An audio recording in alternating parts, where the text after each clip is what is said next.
जी हाँ नाज़रीन, drama serial Chaalbaaz की नेक्स्ट आने वाली एपिसोड में आप देखेंगे कि इधर आयज़ा को मैसेज करेगा शायान और कहेगा इतनी सुकून से आप अपनी ज़िंदगी कैसे गुजार सकती हैं शायान के होते हुए। आप जानती हैं अभी असद भाई को तो ये पता ही नहीं कि जो वीडियो वायरल हुई थी मेरी किसी लड़की ने मुझ पर कॉफ़ी फेंकी थी, वो कोई और नहीं उनकी अपनी चहेती बीवी थी, जिस पर आयज़ा उसे मैसेज करेगी कि मुझे तंग करना छोड़ो, तुम्हारी दुश्मनी तो सिर्फ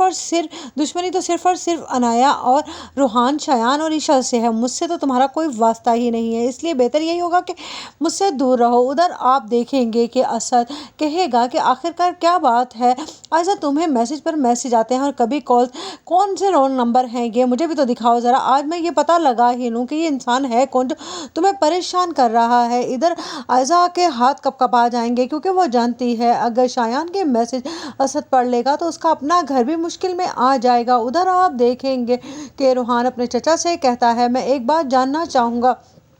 कि आपने किस वजह से मेरी ज़िंदगी बर्बाद की। आपने अपनी इज़्ज़त तो बचा ली लेकिन मेरी ज़िंदगी बर्बाद कर दी। जिस पर उसका चचा उसके आगे हाथ जोड़ेगा और कहेगा कि ये सब कुछ मैंने नहीं किया, तुम जानते हो कि मेरी हालत अचानक से ख़राब हो गई थी उस दिन और मैं तो कुछ बोल और सुन ही नहीं पा रहा था, ये सब कुछ आयज़ा ने किया है। जिस पर रूहान ठान लेगा कि अब वो आयज़ा की ज़िंदगी में भी सुकून नहीं रहने देगा क्योंकि उसने जानबूझकर अनाया की और मेरी ज़िंदगी दोनों की तबाह कर दी है। उधर आप देखेंगे कि ईशल की माँ कहती है ईशल के बाप से कि आपको क्या ज़रूरत थी मेरा नाम लगाने की, अब क्या सोचेगा आशिर के मैं कैसी हूँ और अपनी बेटी का घर नहीं बसने दे रही। जिस पर वो कहेगा तो मैंने तुम्हें पहले ही समझाया था कि उन दोनों के मामलात में इंटरफेयर मत करो, लेकिन तुमने तो हौसले से काम ही नहीं लिया और उन दोनों के दरमियान में दूरियां तुम्हारी वजह से आ रही हैं। अब यही बेहतर होगा कि ये सब कुछ ठीक करने में तुम्हें मेरी और आशिर की मदद करनी होगी। उधर आप देखेंगे कि जब कहता है रूहान आकर आयज़ा से कि आयज़ा भाभी,